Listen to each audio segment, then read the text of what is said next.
Well, it's a classic dilemma of foreign reporting. The stories that demand attention are often the riskiest ones to cover. Case in point, the evolving situation in Egypt, where several journalists were just sentenced to lengthy prison terms for doing their jobs. WGBH News reporter Adam Riley has more.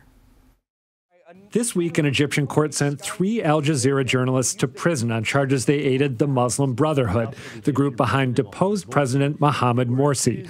Peter Grest and Mohamed Fahmy got 7-year sentences. Bahar Mohamed got 10. The conviction sparked a worldwide outcry. It's absurd. It's disgraceful. I think there's a recognition that our journalists are just the edge of the spear.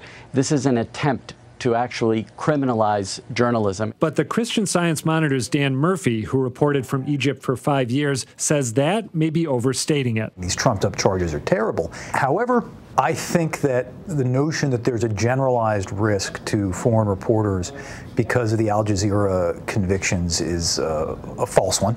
Murphy thinks the imprisoned journalists are pawns in a bigger political dispute. You have to understand that Al Jazeera is owned by the government of Qatar, a major backer of the Muslim Brotherhood, and the Al Jazeera Arabic channel had become pretty much a propaganda mouthpiece for the Muslim Brotherhood. So the military government in Egypt, which is sort of reasserting authoritarianism now, particularly wanted to go after Al Jazeera. Still, Murphy says conditions in Egypt are worrisome. There is an incredible degree of hyper-nationalism, paranoia, and xenophobia. This notion that all foreigners and all reporters are spies makes it dangerous for people covering protests and big public gatherings. So far, Egypt's President Abdel Fattah al-Sisi has rebuffed calls to release the journalists. But Murphy expects he'll reverse course in the coming weeks. He'll probably do that because it makes political sense, but if he does, that's a sign to relax a little bit. And if he doesn't, that's definitely a reason to push up the alarm level even higher. And maybe to rethink the wisdom of sending reporters to Egypt at all. Well, it may be a political move, but it's effective. I mean, this is very chilling if Al Jazeera isn't going to send up a bunch of people back in there. I mean, something's going to have to happen. I don't know who's going to put the ultimate pressure on them. They're going to have to release those guys. This is terrible. I mean, it's awful news.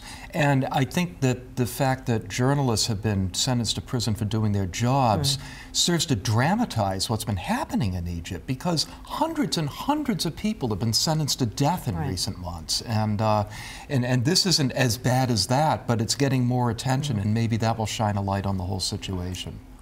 What's going to shine a light is that we have to just keep attention. That's it. And that's what happens. If these were Americans, you know, guess how much attention this would get. You're right. That's exactly right.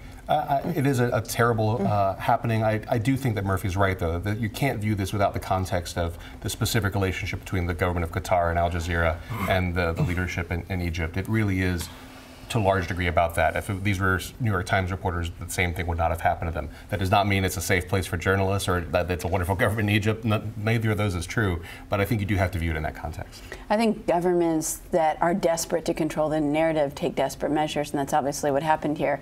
And it is interesting and very scary in some ways when networks become the mouthpiece or perceived as the mouthpiece of governments, because then you get into these wars between countries, and they use journalists as proxies in those wars, and that just can't be. I'd be curious to know how it's playing out there. Are people covering it? Is the Egyptian press covering it, or are they threatened, you know, at the same time, with the same circumstances, if they report on what's happening to other journalists?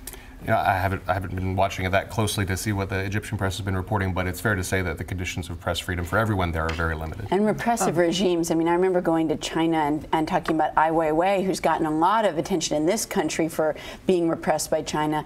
And people had no idea who he was. They had never heard of him before. And I couldn't believe that they hadn't, right? But I think very often there's like a coverage blackout.